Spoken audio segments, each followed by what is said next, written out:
Welcome to the podcast about investing in startups, where existing investors can learn how to get the best deal possible, and those that have never before invested in startups can learn the keys to success from the venture experts. Your host is Nick Moran, and this is The Full Ratchet. Welcome back to The Full Ratchet. On today's special segment of Investor Stories, the investors address trends, sectors, and markets that they think are positioned for outsized returns in the future. This is the segment called What's Next?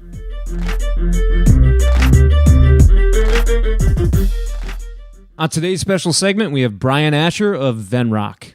Brian, can you talk about sectors or trends that you're bullish on? Well, we've talked a little bit about the intelligent enterprise and why now is interesting. There's an extension of that, which really is the world of robotics, which is really taking a data asset, adding hardware around it to perform dull, dirty, dangerous tasks.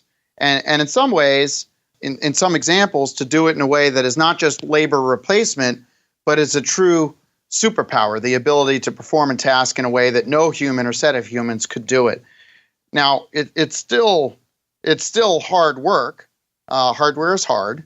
That's not just a cliche, but true. Yes, and capital intensive. And yeah, it can be capital intensive, and these are complicated businesses to build.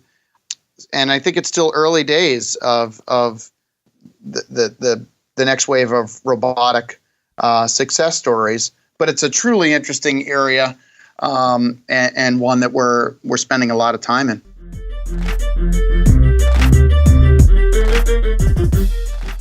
On today's special segment, we have Joe Medved of Lair Hippo.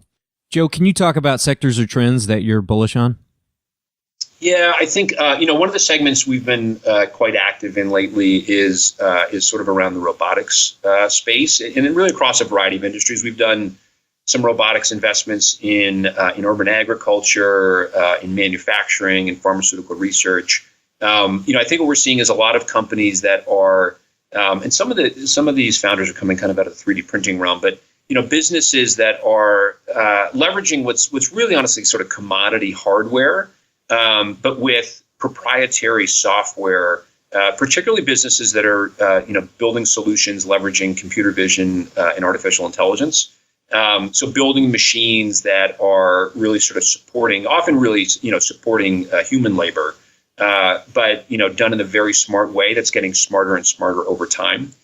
So one example is this company that we're in here in New York called Bowery Farming, which is an urban agriculture business that is growing crops completely indoors in very controlled environments that use zero pesticides. And they're operating these farms with a couple of people because they have built this really interesting technology that's honestly leveraging a lot of sort of advances that have come out of the marijuana industry, though it's not the crops that they're growing.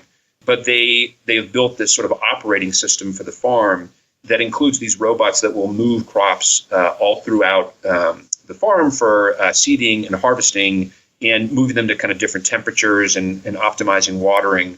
And they have a system that sort of tracks like what are the temperatures, how long have these crops been growing, what are the nutrients, how much water have we put in there.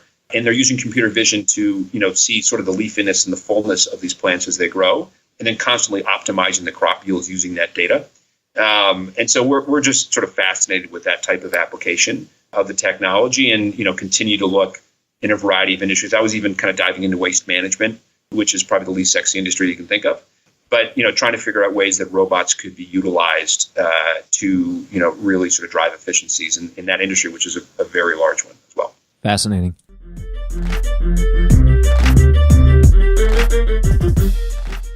On today's special segment, we have Ash Fontana of Zeta Venture Partners.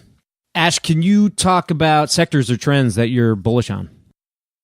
Yeah, absolutely. So going to something we were talking about before, these sort of 4 phases of AI adoption, really thinking about this 4th phase, like what are the problems that we can solve that we've never even considered solving with computers? And there's sort of a I start from like a moral perspective, which is we sort of have a moral imperative to increase quality of life in the aggregate for everyone on Earth, right? And we can do that. We have enough food, we have enough energy to really provide a good quality of life for everyone in the world. We're just not sending it to them in the right way. And it turns out that, machine learning, like probabilistic methods, are really good at solving optimization problems, like routing things to the right people and producing things efficiently. So I'm really interested in how we can use AI to solve big problems in food distribution.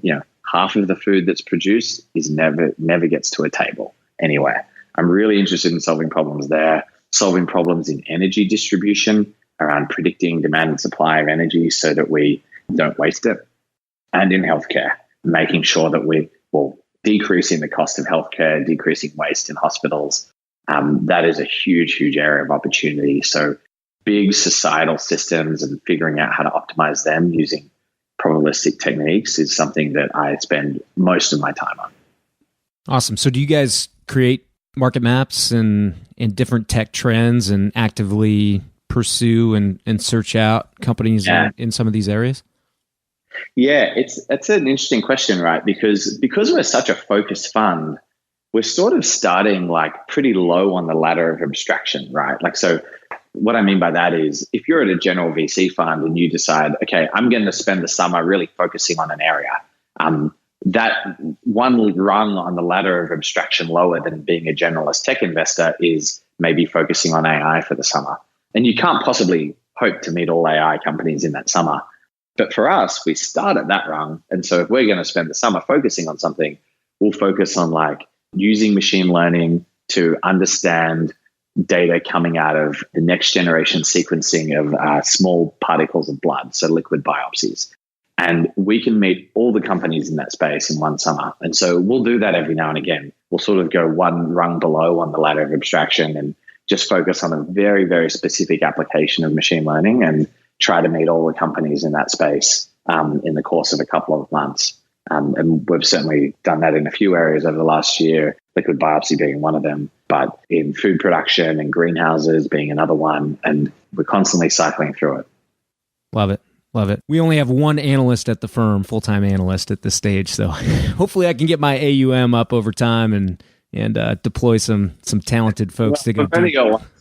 Thankfully, there's some great technology products out there now, like CB Insights and stuff that make sort of navigation a bit easier to do just from your desk. You don't have to, at least the first couple of steps, you don't have to get on a plane and still until step 3. Yeah, right.